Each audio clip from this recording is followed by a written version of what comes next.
தஞ்சாவூர் சமையல மண்மனம் மாறாம வாஞ்சையோட வழங்குது வைத்தாஸ் கஃபே. ஸ்விக்கி மற்றும் ஜொமோட்டோ வழியா உங்க வீட்டுக்கே வந்து விருந்து படைக்கிறோம். விசேஷங்களுக்கும் செஞ்சு கொடுக்கிறோம். வாயிரும் மனசும் நிறைய வைத்தாஸ் கஃபே. ஒவ்வொரு நவகிரகத்துக்கும் வந்து சில ஆதிபத்திய நட்சத்திரங்கள் இருக்கு அப்படிங்கிறாங்க. நமக்கு 12 ராசிகள், 9 கிரகங்கள், 27 நட்சத்திரங்கள் இருக்கிறது. ஜாதகம் பார்க்கணும்ல, ராசி பலன் கேட்கிற எல்லாருக்குமே தெரிஞ்ச ஒண்ணுதான். பரணி, பூரம், பூராடம் இது சுக்கிரனுடைய நட்சத்திரங்கள். கிருத்திகை, உத்திரம், உத்திராடம் இது சூரியனோட நட்சத்திரங்க. சிம்மம், மேஷம், தனுசு இது மூணுமே ஆளுமையை குறிக்கின்ற ராசிகள். இப்ப இந்த மீடியால இருக்கீங்கன்னா இந்த மீடியாவோட உயர் பொறுப்புல இருக்கிறவங்க.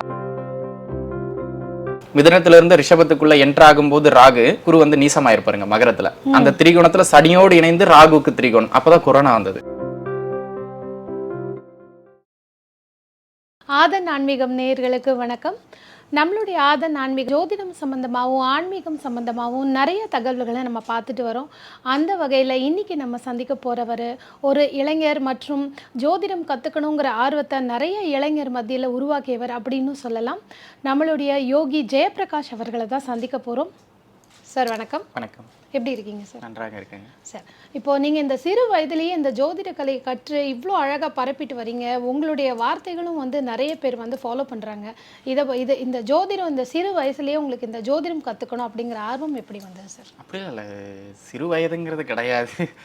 கலை வந்து அவங்க ஜாதகத்தை பொறுத்தது தான் வச்சுங்களேன். இன்னும் சொல்லப்போனால் இது பரம்பரையாக பண்ணுறவங்க 10 வயசுல ஜோதிடம் படிக்கிறவங்களாம் இருக்காங்க. அந்த கலை இந்த நேரத்தில் வரணும் அப்படின்னு இருந்தால் எல்லாருக்குமே வருங்க. அதனால நம்ம ஒன்றும் ஸ்பெஷல் அப்படிலாம் கிடையாது. அந்த கலை நம்மளை எடுத்துக்கிச்சு, நம்ம கலையை எடுத்துக்கலாம், அவ்வளவுதான். கண்டிப்பாக ரொம்ப அழகாக சொன்னீங்க சார்.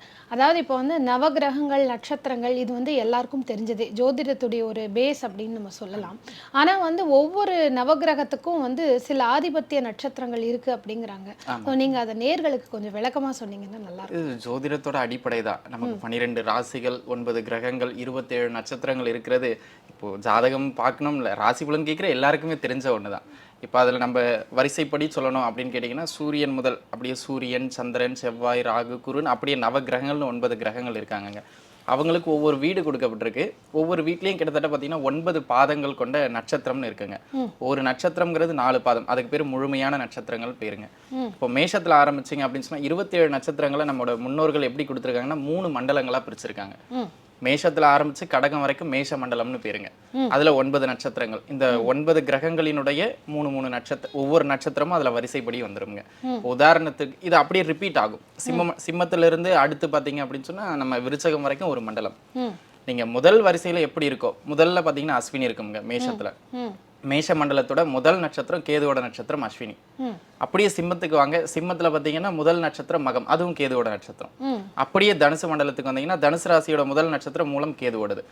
இதே வரிசையில முதல் நட்சத்திரம் கேதுவின் நட்சத்திரம், அதுக்கு அடுத்ததா சுக்கரனுடைய நட்சத்திரம், அங்க பரணி, சிம்ம மண்டலத்துல பூரம், தனுசு மண்டலத்துல பூராடம். அப்படியே இந்த வரிசை அடிப்படையில அதுக்கு அடுத்ததா கிருத்திகை, சூரியனோட நட்சத்திரம் இது.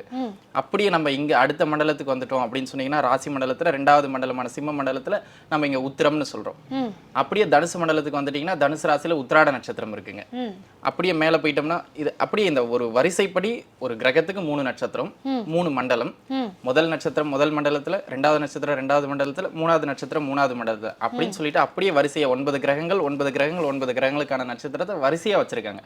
இப்ப அந்த அடிப்படையில பாத்தீங்க அப்படின்னு சொன்னா கேது அப்படின்னு எடுத்துக்கிட்டீங்கன்னா அஸ்வினி மகம் மூலம் அவருடைய நட்சத்திரம். கேதுக்கான வந்து ஆதிபத்தியம் இருக்கிற அந்த நட்சத்திரம் அஸ்வினி மகம் மூலம். அஸ்வினி மகம் மூலம். அதுக்கு அடுத்ததா சுக்கரனுடைய நட்சத்திரங்கள் பரணி, பூரம், பூராடம் இது சுக்கரனுடைய நட்சத்திரங்கள். அடுத்ததா சூரியனோடது பாத்தீங்கன்னா கிருத்திகை, உத்திரம், உத்திராடம் இது சூரியனோட நட்சத்திரம்ங்க. சந்திரன் அப்படின்னு பாத்தீங்கன்னா ரோகிணி, அங்க அஸ்தம், இங்க திருவோணம், இது 3 சந்திரனுடைய நட்சத்திரங்கள். அதை அடுத்ததா செவ்வாய்னு எடுத்துக்கிட்டீங்கன்னா மிருக சீரிடம், இங்க சித்திரை, இங்க அவிட்டம், இது 3 செவ்வாயோட நட்சத்திரம்ங்க. அதுக்கு அடுத்ததா ராகு, இவருக்கு வந்து வீடு கிடையாது. இவங்க சர்ப கிரகங்கள், சாயா கிரகங்கள்னு சொல்லுவாங்க. பருப்பொருள் அற்ற கிரகங்கள். அதாவது சூரியனை போல சந்திரனை போல இவங்களை பார்க்க முடியாது, டெலஸ்கோப்ல வச்சு அடிக்க முடியாதுங்க. ஜஸ்ட் அவங்க ஒரு டாட்டர் லைன். அதனால மறைமுக கிரகங்கள்னு சொல்லுவோம். ஆனாலும் அவங்களுக்கு ஆதிபத்தியம் இல்லைனாலும் நட்சத்திரங்கள்னு சொந்த நட்சத்திரங்கள் உண்டு. அந்த அமைப்படி ராகுவோட நட்சத்திரங்கள் திருவாதிரை, இந்த மண்டலத்துல வரும்போது சுவாதி, அந்த மண்டலத்துல போகும்போது சதயம்ங்க. அதனை அடுத்ததா பாத்தீங்கன்னா குருவினுடைய நட்சத்திரங்கள். குரு தான் இருக்கிறதுலே பெரிய கிரகம்ங்க. ஒரு ஜைஜாண்டிக்கான கிரகமும் அவர் தான் அப்படின்னு வச்சுங்களேன். சூரியன் அடுத்து, சூரியன் கிரகம் கிடையாது, ஆனா நம்ம ஜோதிட அடிப்படையில கிரகம் அவர். அந்த அடிப்படையில குருவினுடைய நட்சத்திரம் வந்து புனர்பூசம், இந்த மண்டலத்தில் நீங்க எடுத்துக்கிட்டீங்கன்னா விசாகம், தனுசு மண்டலத்தில் எடுத்துக்கிட்டீங்கன்னா பூரட்டாதி நட்சத்திரம்.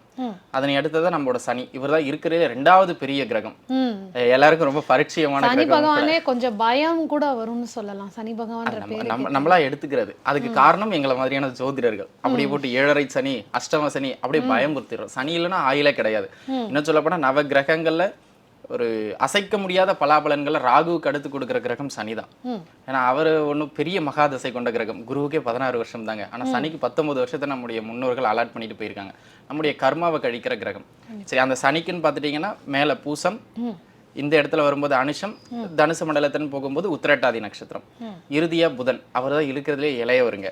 ரொம்ப சின்ன கிரகம். அது வந்து என்ன சொல்றதுங்க, ஒரு 15 வயதுக்கு உட்பட்ட எல்லாரையுமே புதன் தான் குறிப்பார். அவருடைய இது முதல் மண்டலத்துல பாத்தீங்கன்னா ஆயில்யம், அதனை அடுத்ததான் இந்த மண்டலத்துல சிம்ம மண்டலத்துல பாத்தீங்கன்னா கேட்டை நட்சத்திரம், அப்படியே மேல வந்துட்டீங்கன்னா ரேவதி நட்சத்திரம்.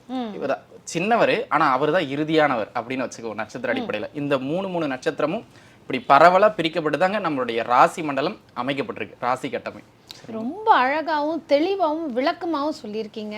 நம்ம நேயர்களுக்கெல்லாம் கண்டிப்பாக நல்ல ஒரு விளக்கம் கிடைச்சிருக்கும்னு நம்புகிறோம். இப்போ அடுத்து பார்த்தீங்கன்னா நீங்களே சொன்னீங்க குரு வந்து ஒரு பெரிய நட்சத்திரம் அப்படின்னு சொல்லிட்டு. கண்டிப்பாக அதாவது படிப்பு, கல்யாணம் இது எல்லாத்துக்குமே குரு பார்ப்பாங்க.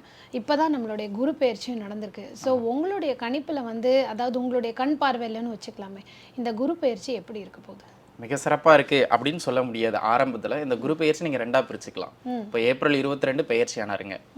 ஏப்ரல் 22ல இருந்து அக்டோபர் வரைக்கும் ராகுவின் நினைவுல குரு இருப்பார். மேச ராசிக்குள்ள போயிருக்கார் மீனத்துல இருந்து. ஏற்கனவே அங்க அவரை வந்து வெல்கம் பண்றதுக்காக ராகு அந்த வீட்லயே இருக்கார்.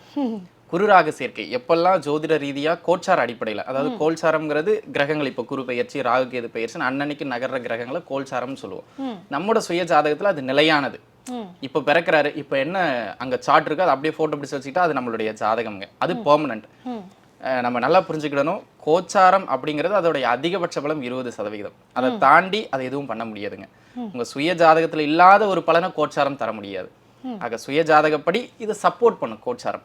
இப்போ இந்த குரு பெயர்ச்சி எப்படி இருக்கு அப்படின்னு கேட்டீங்கன்னா இதை 2ஆ பிரிச்சுக்கலாம். அக்டோபர் வரையும், அக்டோபருக்கு பின்பு அப்படின்னு பிரிச்சுக்கிட்டோம்னா அக்டோபர் வரையும் சிறப்பு கிடையாது. 12 ராசிக்கும் குரு எந்த விதமான பெரிய நற்பலன்களையோ மாற்றங்களையோ வழங்க முடியாது.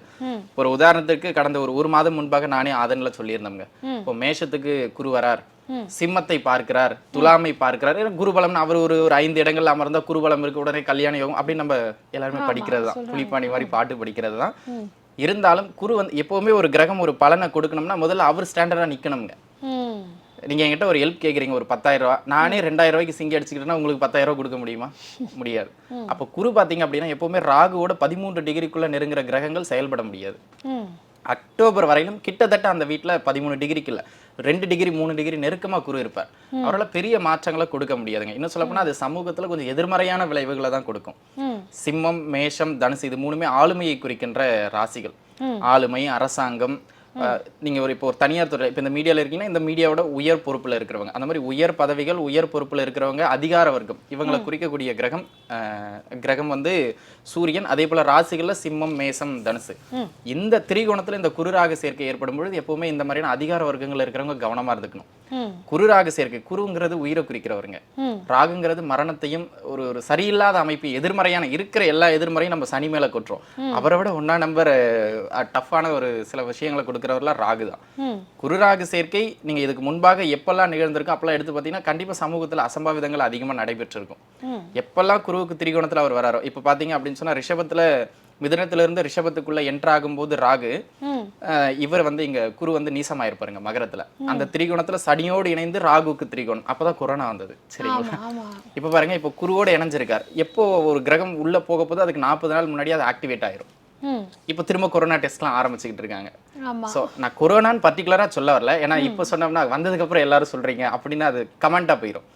இது நான் கொரோனான்னு சொல்ல வரல, ஆனா அதிக உயிரிழப்புகளையோ அதிக பாதிப்புகளையோ கொடுக்கக்கூடிய பீரியட் இந்த குரு பெயர்ச்சி அக்டோபர் வரையிலும். இது ஒரு தேசத்துக்கு ஒரு சிறப்பான அமைப்பு கிடையாது. நோயினால் தொந்தரவுகள் ஏற்படலாம். பிறப்பு விகிதத்தை விட இறப்பு விகிதங்கள் அதிகரிக்கிற ஒரு பீரியட். ஒரு அச்சுறுத்தலின் பேர்லயே தான் மக்கள் இருப்பாங்க. இந்த குருராக சேர்க்கைக்கு ஜோதிடத்துல பொது பலன் என்ன அப்படின்னு கேட்டீங்கன்னா, வழக்கமாக நம்ம பின்பற்றி வர சில இதெல்லாம் நல்லது இதெல்லாம் கெட்டதுன்னு சமூகத்துல வச்சிருப்போம் இல்லையா, அந்த நல்லதை உடைச்சு கெட்டதை வந்து அதிகப்படுத்துற ஒரு பீரியட். அப்படி நீங்க இது எல்லா விஷயத்திலையும் பொறுத்திக்கலாம். அரசாங்கம், ஆன்மீகம், தனிப்பட்ட குடும்ப வாழ்க்கை, அந்த மாதிரி எல்லா விஷயத்திலையும் பொறுத்துக்கலாமுங்க. இப்போ அப்நார்மல் மேரேஜ்லாம் நிறைய நடக்குங்க. ஒரு உதாரணத்துக்கு இதை சொல்றேன் சரிங்களா. இப்போ நீங்க அதை அப்படியே அரசாங்கம்னு எடுத்துக்கிட்டீங்கன்னா அவங்க போடுற திட்டங்கள் எல்லாவற்றிலும் நீங்க இதை அப்படியே பொருத்தி பார்த்துக்கலாம். எனக்கு இப்போ ஒரு சின்ன சந்தேகம் வருது சார். அதாவது ராகுங்கிறது வந்து வேகமான கிரகம் அப்படின்னு சொல்லி எல்லாரும் சொல்லுவாங்க. அதாவது பிரம்மாண்டம் வேகமான கிரகம், அதாவது கொடுத்தா வந்து ரொம்ப பெரிய லெவல்ல கொடுக்கக்கூடிய ஒரு கிரகம். அப்போ அப்படிப்பட்ட கிரகத்தோட ஒரு நல்லவர் அப்படின்னு சொல்லக்கூடிய இந்த குரு சேரும்போது நிச்சயமா பலன்கள் நல்லதா இருக்கும் தானே நிறைய பேர் கண்டிப்பா நல்லதா prediction இருக்கணும். சொல்றாங்க. குருங்கிறவர் ஒரு அந்தனருங்க ம் அப்படின்னு வச்சுக்கோ. அந்தனர்னா நம்ம கம்யூனிட்டி வைஸ் அப்படி சொல்லல, மிக உயரிய விரதங்களை பின்பற்றுபவர்களுக்கு அந்தணர்கள் அப்படின்னு பேர். நல்ல ஒழுக்கங்கள் அப்படிங்கிற அது யார் வேணாலும் பின்பற்றலாம். இப்போ நான் பின்பற்றேன் நான் அந்தனர், நீங்க பின்பற்றா நீங்க அந்தனர். அந்த வார்த்தையோட அர்த்தம் அது. ராகுங்கிறது இருக்கிறதுலே கடைஞ்செடுத்த அயோக்கிய பெயர்களை குறிக்கிற கிரகம் ராகு. இப்போ ரெண்டு பேர்த்தையும் ஒன்னா சேர்த்து வைக்கிறேன். இப்போ உதாரணத்துக்கு நீங்க குருன்னு வச்சுங்களேன், நான் ராகுன்னு வச்சுக்கிறேன். நீங்க நல்ல ஒழுக்கமுடையவங்க உங்க பக்கத்துல இருந்தாங்கன்னா ஜாலியா இருப்பீங்க. இப்போ நீங்க பூஜை புனஸ்காரம்னு பண்ணிக்கிட்டு இருக்கீங்க, நான் ஒரு தண்ணியை அடிச்சுட்டு ஒரு அருவாளோட பக்கத்துல உட்காந்து உங்களுக்கு எப்படி இருக்கும்? ஒரு பீதியிலேயே தான் இருப்பீங்க. பயம் நடுக்கம் ஒன்னா சேர்ந்து நிச்சயமா நல்ல பலனை கொடுக்க முடியாது. பதட்டத்திலேயே சொல்ல வேண்டிய மந்திரத்தை மாத்தி சொல்லிடுவீங்க. புரியுதுன்னு நினைக்கிறேன். அந்த அடிப்படையில தான் குருராகு சேர்க்கை எந்த நிலையிலும் நல்ல பலனை கொடுக்காது. இது தனிப்பட்ட ஜாதகத்துல குருராகு சேர்க்கை இருக்கும்போது இந்த வெளிநாடு வாய்ப்புகள், பூர்வீகத்தை விட்டு வெளியில போகிறதுக்கான நல்ல அமைப்பு அதை ஏற்படுத்தி கொடுக்கும்.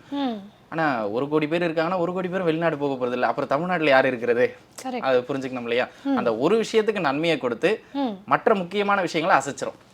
அதனால இயற்கைக்கு மாறான, சமூக கட்டமைப்புக்கு மாறான நிறைய விஷயங்கள் அதிகமாக நடக்கிற பீரியட்.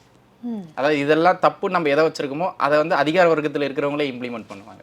அது நீங்க புரிஞ்சுங்க. அதுக்கு மேல என்னால சொல்ல முடியாது. புரியுது. ரொம்ப நன்றி சார். ரொம்ப தெளிவாகவும் அழகாகவும் வந்து நிறைய விஷயங்களை வந்து சொல்லியிருக்கீங்க. எளிமையான முறையில் வந்து எல்லாருக்கும் வந்து நிச்சயமாக புரிஞ்சிருக்கும்னு நம்புகிறோம். இன்னொரு வீடியோவில் இன்னும் நிறைய விஷயங்களை நம்ம யோகி ஜெயபிரகாஷ் அவர்களோட சந்திக்கலாம். அது வரைக்கும் நன்றி சார்.